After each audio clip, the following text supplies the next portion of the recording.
Good morning and welcome. This is Dr. Dossett, the original OG, Overseas Game Changers. I'm so happy for this morning segment and happy Friday to everyone if you're tuning in.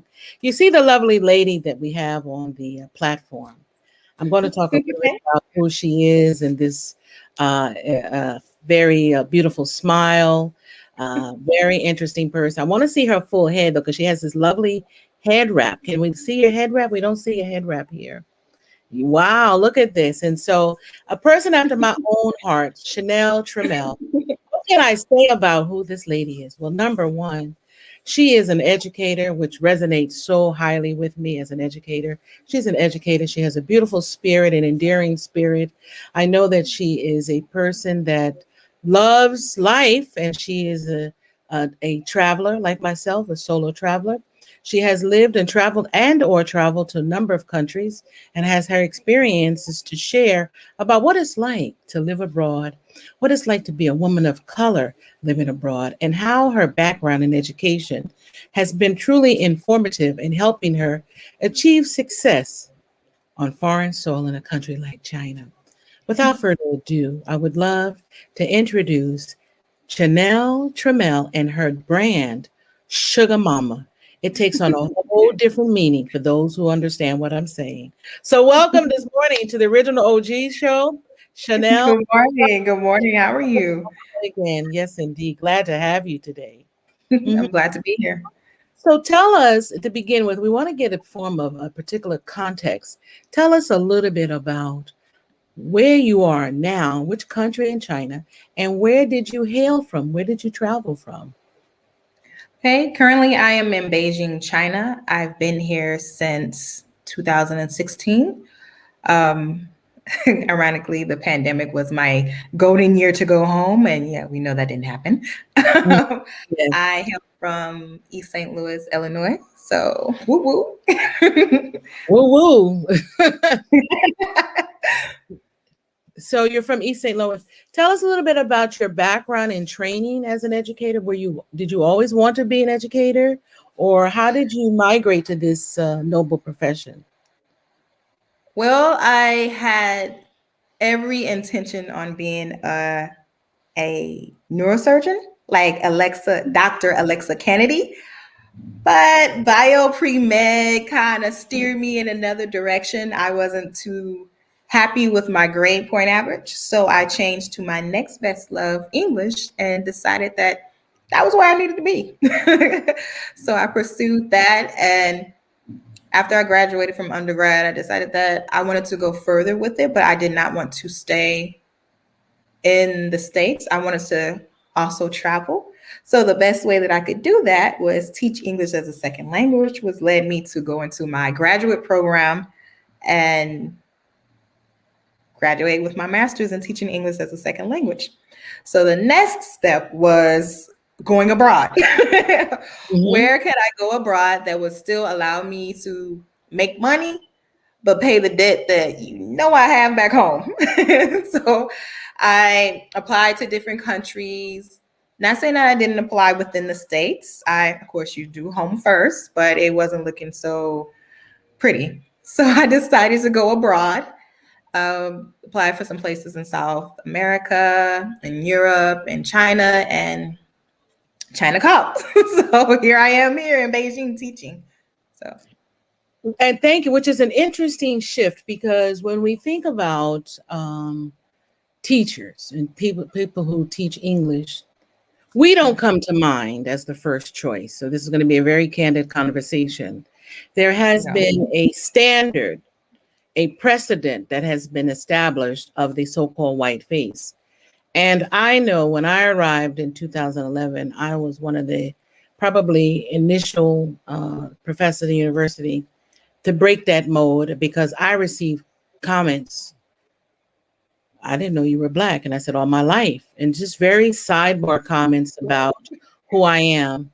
But because I've been a traveler, a lifelong traveler, I was not put off, even though I was actually hurt. The reason I was hurt, not because of what was said, is because of the ignorance from a counterpart who was from the UK. I thought that was a very small-minded response, But needless to say, I did not let that impact my ability to create and establish relationships with the local culture and people. And Mhm. also, I found it to be my advantage because I knew I had to work twice as hard. Same way in the U.S. Had to work Yes, twice as hard exactly. to achieve parity, economic parity, social parity.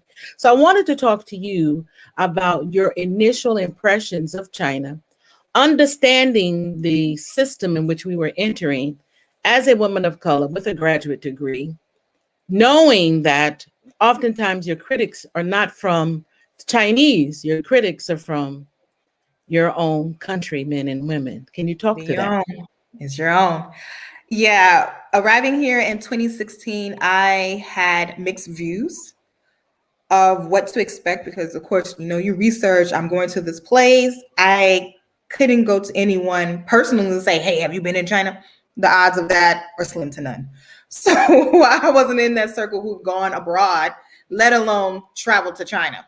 Mm-hmm. So unless you're the first conversation I had about, oh, I'm going to China, the references that I received was, oh, for the military? Interesting. There's no military. It's like, no, just no. I was like, I can actually go there and not be, but that's also that mindset of that if you're Black and you travel abroad, you have to be in the military. There's no way. How dare you fathom that, have the audacity to travel and just really just want to travel there. So debunking that and saying, okay, it's ignorance within others that you have to combat, and that's going to happen, and saying, no, that's not the reason why I'm going there. I'm actually going because I have a job. I'm working there. I will be living there and learning there.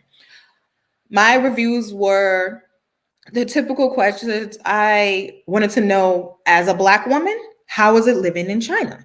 I've had mixed reviews. I'm only exposed to, because I personally haven't encountered anyone from China directly.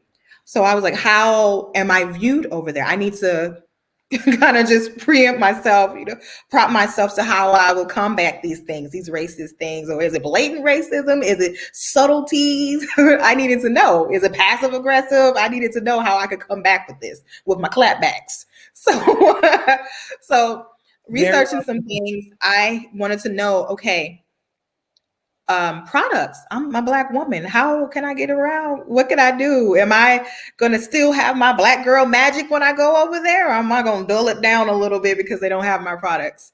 How can who can I go to? And realizing when I was there, when I actually didn't know what I needed, so I brought a lot of hair products because you just don't know. You want to be safe than sorry. Actually coming here and realizing there's more of me than hey, it's more of me than I thought. So I felt like that, oh, okay, I'm gonna be good. I thought I was gonna be, as silly as it was, I thought I was the only one. Or one of few, only to find out that it's more of us and it's still a minority. So my first things of coming here was feeling that I was going to be isolated. I was going to be alone.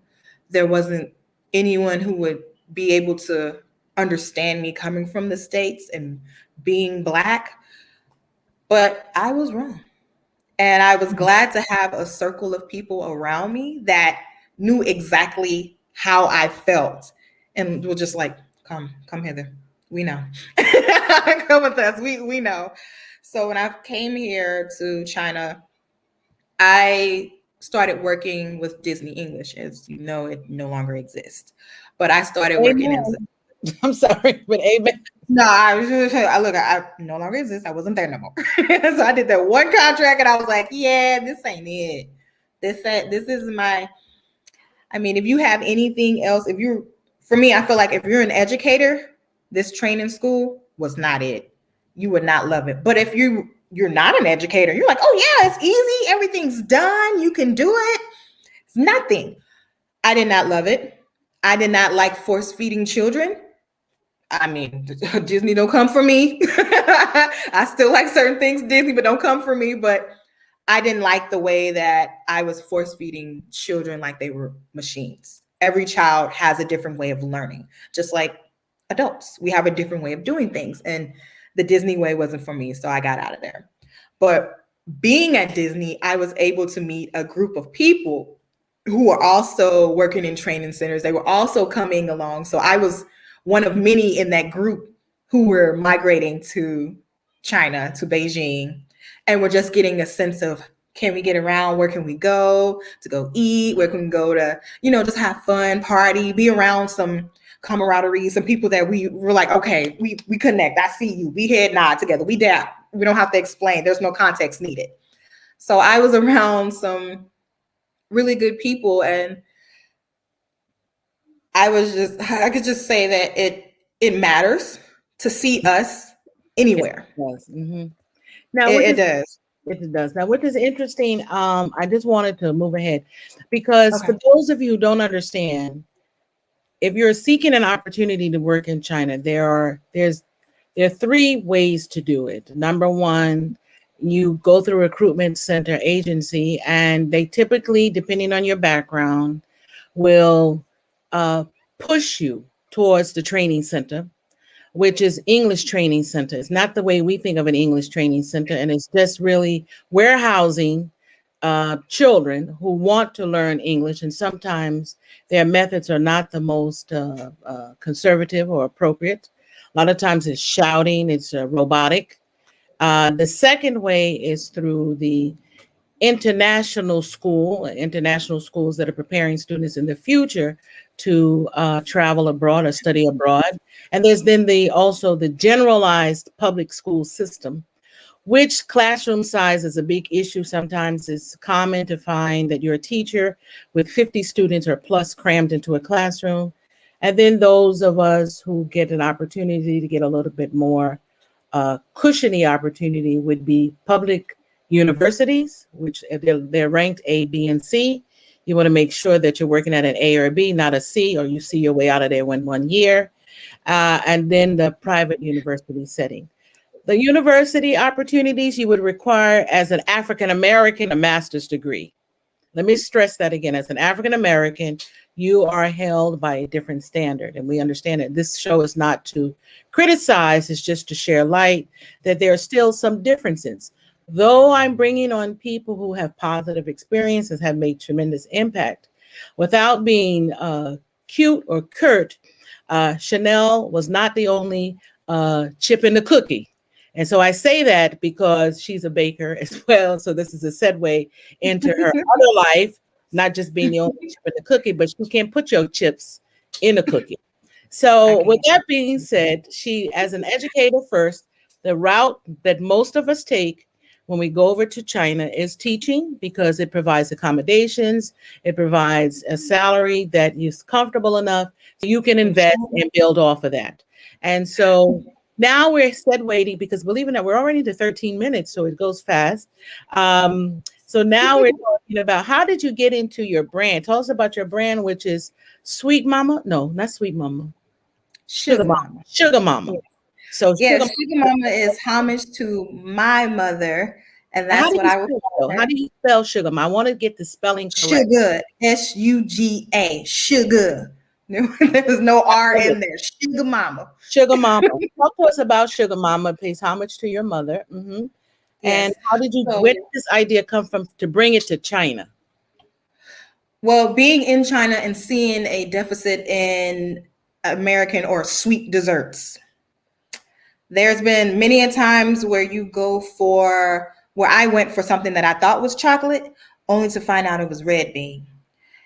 Yes. Oh, red bean.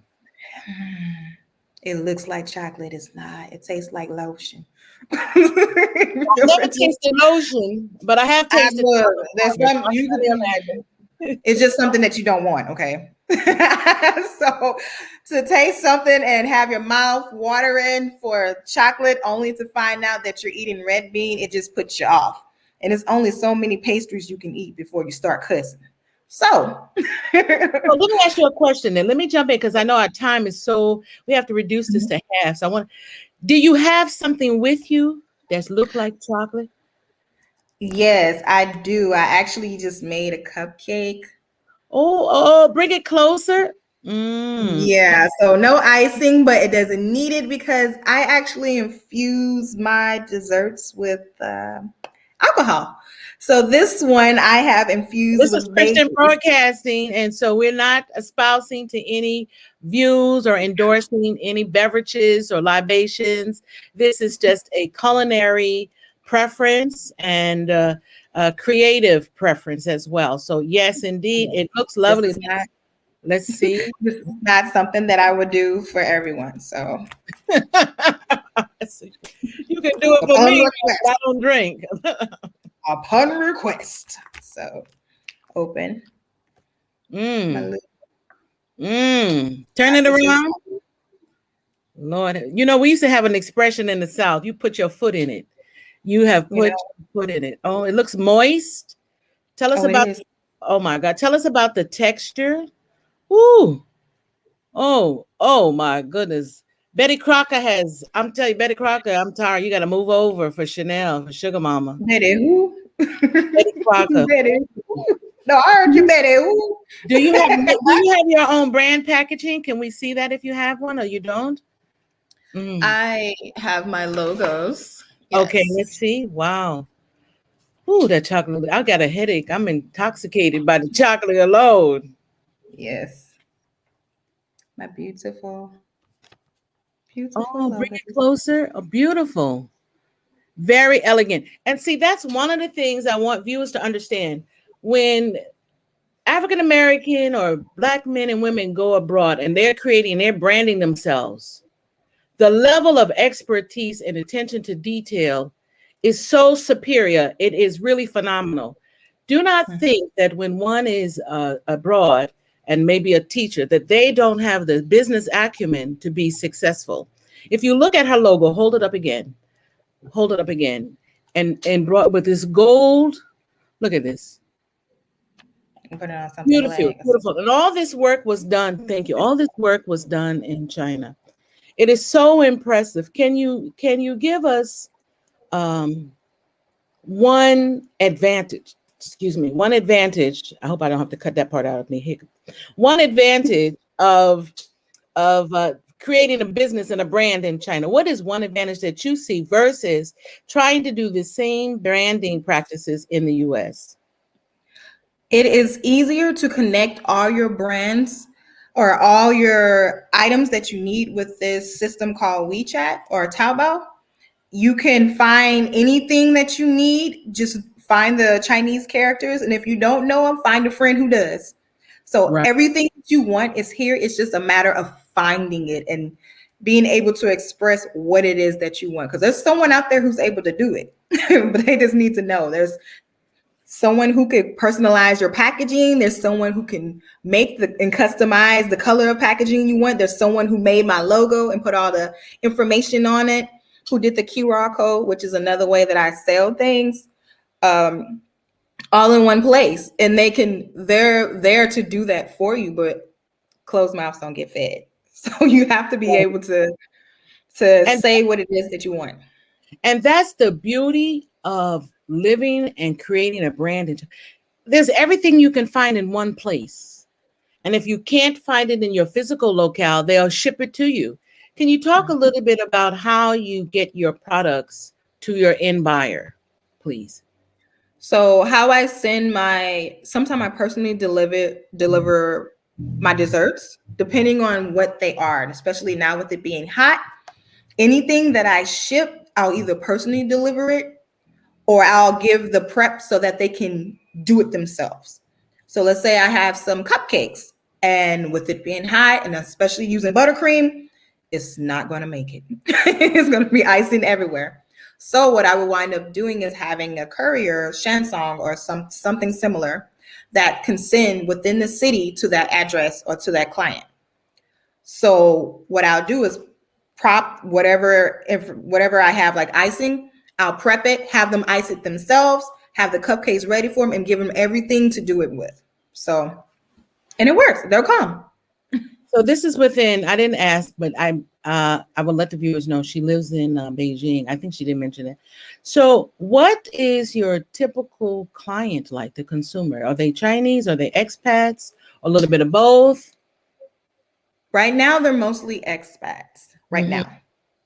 So I have some people from the Guyanan embassy who order lemon cream cheese pound cake, and they order now for about every weekend this month or Ooh, last month.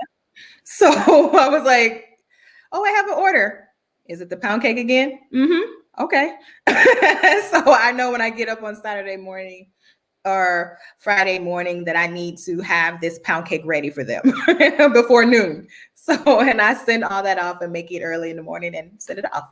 So it's the people you connect with. The way to spread is via WeChat or word of mouth, mostly word of mouth, like different circles you're in. You might meet someone and say, oh, I need some cupcakes or I need this. And you're like, oh, well, here's my card. I can do this, So here's just like you would with any other service, here's a portfolio of what I can do.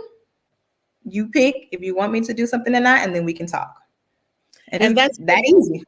and that's beautiful. That easy.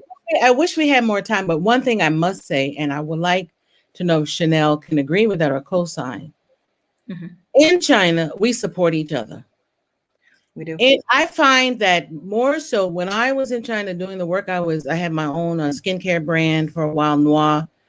My clients that came from within the expat community and from sisters.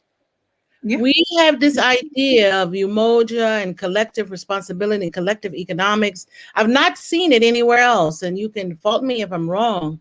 And that is what is appealing for me. I didn't even think about being an entrepreneur until I moved to China, but we support each other and we celebrate each other's wins. I don't That, recall ever encountering jealousy and envy in terms of products. They may be, but I don't recall. I think we all were supportive of one another. Have you found that to be the case? And we'll close I out on agree. this question. Mm-hmm. I agree. We do. We do. It's easier for us because it's not that many of us here. So you're bound to find somebody else that can bake. But even with that, if I can't do it, my sister can. If I'm not able to do this, I know someone who can. So it's easy for referrals and even to receive referrals. So I love the networking. Like there's an organization, a group here, BWB, Black Women in Beijing, who does just that. Empower women, network, mentorship, do the same thing for women. So there's different groups out there for people to do things. And I agree. Yes, it's easier to do that here. I haven't seen this type of sisterhood, this type of support in the States yet. And I'm not saying it does not exist, but I've seen it more here. And it's just your reality and it's my reality. And that's why I'm really thankful for a show of this nature, because when I put out the call to look for guests, so many people responded or they referred someone else. It just took on its own form. And Yeah. that's what I love is the community, the tribe, the need and the desire to see each other win. I love that so much. With that being said, I just wanted to thank you. I know our time is so limited. We need an hour, but then if I had an hour, we need 2 hours. So there's so much to talk about. This is such a new area to share in the victories and triumphs and challenges of living abroad as a woman of color. There are formats online, but not on the television network. So I thank you for taking your time and opportunity to be a part of something that really is a game changer, that is inspiring others, educating others about options, not Yes. not forced things you have to do compulsory, but options for your lifestyle. If it's not working for you here, you can make it somewhere else. And this is what it's about. Before we go, I would love for you to just send us off with a salutation or what have you in Mandarin. That's always nice. Okay. So it's morning. Zao Sheng Hao. Mm, So that's good morning. Zao Sheng Hao Peng Yo. Good morning, friends. Or Zai Jian Peng Yo. Goodbye, friends. Zaijian Panyo. I love that. Zaijian Panyo. It merits time to invest in learning another language, especially Mandarin, because China, but Black women in China are becoming a force to reckon with. And I want to thank you, Chanel, from the bottom of my heart for being one of the original OGs, Overseas Game Changer. We wish you much success in your endeavors, academic endeavors. We wish you success in your business endeavors. How can they reach you if need be? Is there an email? They don't use WeChat in the US, so is there an email they can reach out to you? Yes, I have my email, my personal email, Gmail, CCTAYLOR 90 at gmail.com. So, cctaylor90@gmail.com. There you have it. You have it. She is not the only chip in the cookie. There's a whole collective of us in China.